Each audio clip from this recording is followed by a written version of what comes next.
Welcome to the 11th edition of Riff Testing, where I test things out by writing riffs. There will be no Spectrum Analyzer, no plugin doctor, no null tests, no nerdy stuff. I'm just looking for things that'll help me write awesome riffs. Today, I'm looking at the Fotis Benardo drums from Stigmatized Productions.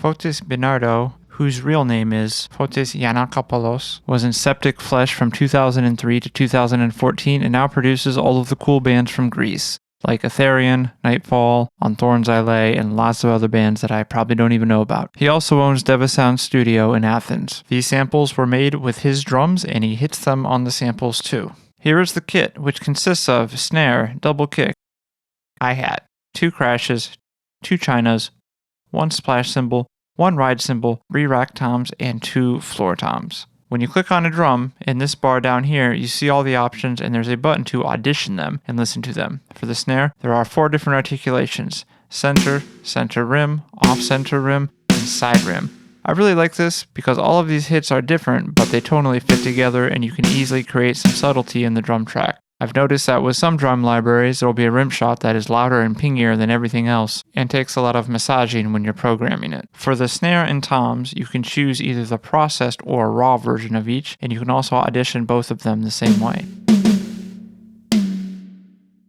The hi-hats are tip tight, close, loose, and open.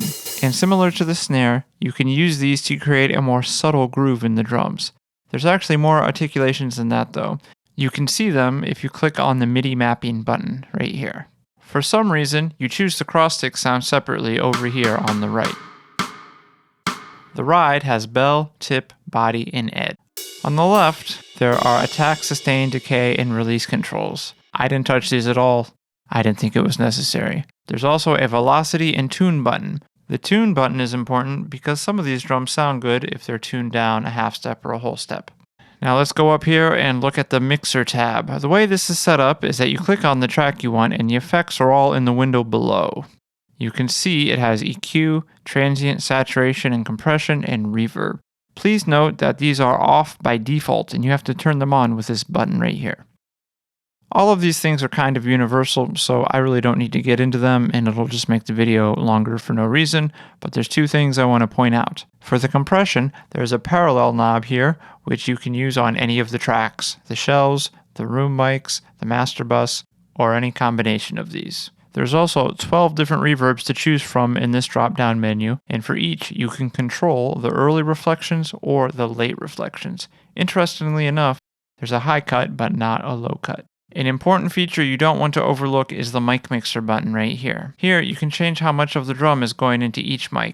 The direct mic, the overhead mics, the room mics, or the bleed, which controls how much of that drum is going into the other direct mics. In here, you control how much is fed into the compressor, which looks like a Shadow Hills compressor. I didn't really have to touch anything on the settings tab. This is where you can change the velocity range in the MIDI mapping. This will probably be important though if you are recording with eDrums. If you like what you hear on this channel, make sure that you subscribe so you don't miss any new videos. It also helps keep me motivated.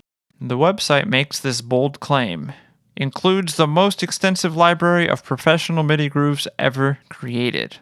You know what's crazy is I actually don't think that this is a lie. If you just want to play them straight out of the plugin, you just click down here on Grooves, and you can see the main folders here divided by genre. Let's click on the first group for Hardcore Punk. If I click on Skank Beat, it'll show 15 variations.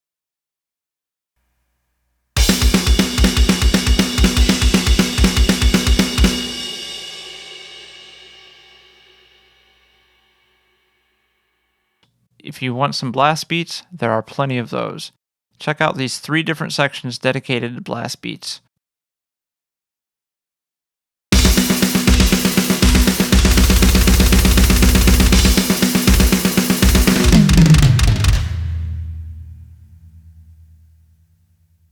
If you want to sound like Fear Factory, check out these grooves under Intense.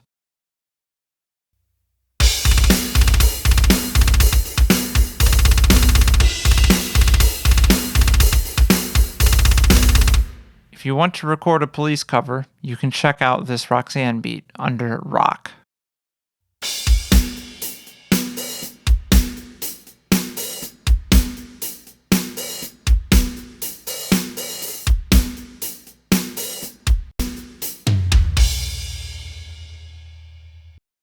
conclusion, I think this is a great drum library with great attention to detail, and having a ton of MIDI grooves to jam along with it is a very nice bonus. At the time of this recording, these drums are on sale on the Stigmatized Production website for €71, which I think is $76. When you consider that there are lots of websites selling MIDI drum packs for $20, $30, $40, $50, and this drum library just already has tons of them in here, I think it's a great deal. As always, links will be in the description below. What did you think?